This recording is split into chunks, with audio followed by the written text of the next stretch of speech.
there's a saying that we have in the African American community that we might have come from Africa, or we might have come from India, or we might have come from Latin America, all in different boats, but we're in the same boat now.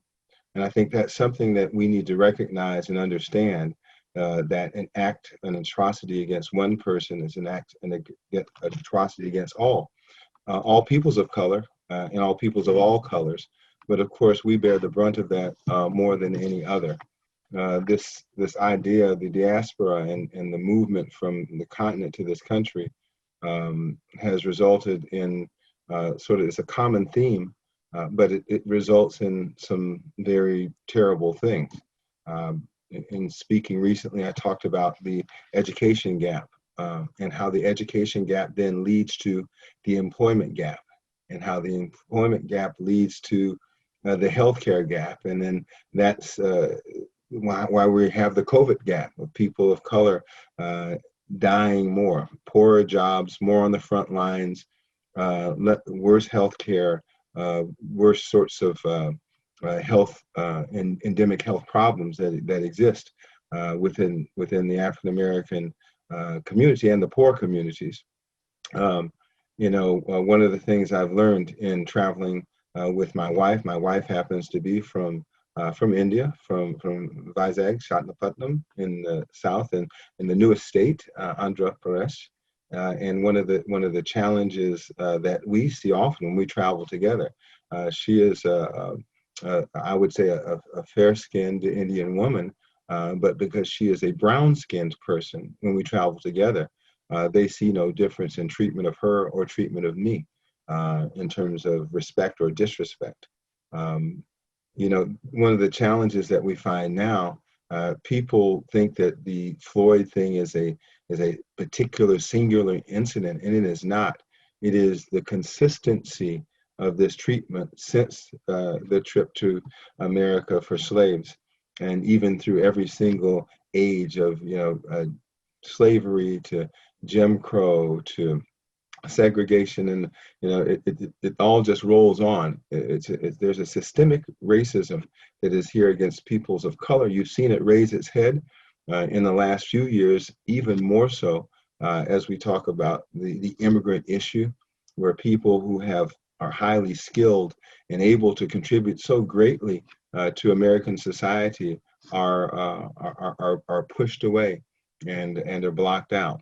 So where do we go from here, and what do we do about it? I remember when the Twin Towers went down back in 2011. I was a younger pastor then, but still at our church is a multicultural church. We have flags that go around the church from the different nations of people that attend from all over the African continent. From India, of course, we fly that proudly on my desk, actually, but and outside. But South America. But what we saw happen, if you look at this, is that when the Twin Towers went down, everyone of a dark hue, the people from India, the people from Pakistan, the students, anyone from even South Americans were suddenly beset upon. They were literally beat up and attacked. We held a march then with the mayor, and the faith community came together, and we marched from downtown. The University of Bridgeport was afraid to have us march on their campus to finish that march, because they were afraid of the potential violence that might come from the surrounding community. So this is not a new issue. It's an ongoing issue. It's a prolonged issue. I convened today. I'm a part of, was led to start the Connecticut Faith Leaders Collaborative, which are the adjudicatory heads of all the faiths that exist in Connecticut that we know of, and have 15 or 16 leaders that came together to talk about what we were doing, what was happening to our communities during the COVID crisis. We represent 1,500 houses of worship of different sorts, different religions, different faiths. And so today, because of what happened with Mr. Floyd and the angry protest that broke out, and this is an organic protest around the country. This is, people say there are these thugs that running around doing this. I think that high officials have said that, but that's not true. These are common people who are fed up with this type of disrespect and discord that happens the in our communities and all over the country. And even though you are not African American, I am sure that some of you have experienced this type of systemic racism that looks at you different because you're from somewhere else, because you look different. And so today we met with the Commissioner of Emergency Services and Public Protection for the state of Connecticut. That commissioner oversees all the state police and provides oversight and training for all municipal police and fire departments. We had the 4 big city chiefs in the room, and we had some of the younger people who are leading the protests and participating in the protests. And it was a very volatile 3 hours, just ended about 2 hours ago. But we got to some real clear conversation, and I believe some understandings about policy changes, about training changes that need to be in place. The problem in America is that each municipal department handles its own training and has a certain level of autonomy from any national or regional, even statewide source. They receive training dollars from the state, but they are responsible for their own policies and procedures. So the mayors and the city councils of these cities run their own police forces. And so the culture of racism, the culture of abuse, of heavy-handedness, of different treatment is one that's is prevalent in the American culture. And it's going to take a long time to bring down. But it must be brought down, just like the Berlin Wall took a long time to bring it down. I think John Kennedy, and I'm sorry for misquoting our former president, said something to the effect that when you reject nonviolent revolution, then you invite violent revolution. One of the things that I really found today that was interesting in the meeting with the commissioners, and I know them already, for several years, we run summits, housing summits, to talk about affordable housing and mixed income housing development, financial literacy programs, and all these sorts of things. We focus on 4 things that are parachurch ministries: housing, economic development, sustainability, and education. The education gap just contributes to the poverty in our country and goes unabated. Always talked about, but when it comes to the legislative move to do it or the dollars to do it, there's been some. I remember meeting the chief education officer of Google at an event, Teach for America, about must be 4 years ago now. He was an Indian brother and in that very high position of going around and speaking and having what Google was doing to try to help different groups. So I think that there's a partnership that exists that find the right place to really tie in and to work. There's an expression that says, think globally, but act locally. So that's what I'm trying to practice. That's what we're trying to practice. We had done these community and law enforcement summits before, where we gathered together the police chiefs and officers and community leaders and student leaders.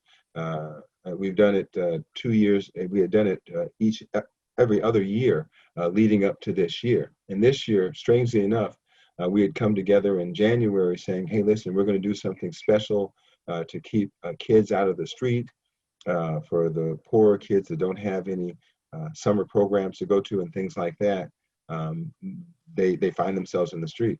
So fast forward 2 months later, now 4 months later, and we're in the middle of first COVID, and now this. So I would say it's a dire situation in terms of exacerbating this incident exacerbates the continued systemic racism that is in the United States of America, and I'm not going to say it's in its DNA, because that would mean that it was in mine. But finally, I'll say this. I think that one of the challenges that we face is to face the challenge, is to really unite as a country, as a people. I said we're all in the same boat now. Racism injures not just people of color, but it injures the whole culture. It creates an atmosphere of disrespect and discontent. And I started to say my last thing, and the reason I said that was because I was taught by my father how to handle myself in certain situations. And we always believed, my father was a career Air Force officer. And so we always believed that if we presented ourselves well, if we wore a tie, I'm not happen to have come from this other event. If we speak proper English, if our demeanor and our decorum is appropriate, then we would get through. And I can say one of the hardest things today in this session, and it happens in every culture, is that the younger people think. I had a friend that said, "I wish I was 15 again." So, and I said, "Why?" So he said, "So I could know everything." Because I'm sure some of you experience too, that have children that grow up here and have not experienced some of the hardships that your forefathers or your parents or even you experienced in the challenges of India coming here. But the idea that because I am not openly angry and violent to the type that's portrayed in the media, that is characterized in so many different forms, in the United States and even around the world, of people of color, because I've been trained and I've been to school I'm believed to be a man who follows God. Then my attitude is not one of let's fight and scream and holler. It is first, come, let us reason together, and to be able to try to be cool in the midst of it. And so I shared with someone today. They said, "Well, you don't seem very angry." And I said to them, "If I told you my story, you would be angry for me, of all the different times that I've been the victim of racism and job. I worked on Wall Street after coming out of graduate school for 3 years doing fixed income security sales to institutions. So I know the game, right? And we know how to not quite be ourselves for fear that being ourselves will cause us to be less in some people's eyes or in society's eyes. And the time for that has ended. It's time for us to be able to express our culture, to cherish our differences, and know that makes our country and our society stronger. So that's sort of my journey today. Happened to be through the state police barracks in this tremendous meeting, representing and bringing some of the faith leaders from around the state to the table, meeting angry young people who have not yet learned to moderate their voices, and then to see someone like some of the people that, yes, there are people that do wrong, but to say that every person that is protesting is a thug, that's an insensitivity, and that's a racial prejudice that speaks to the standard that has been allowed to rise in this country.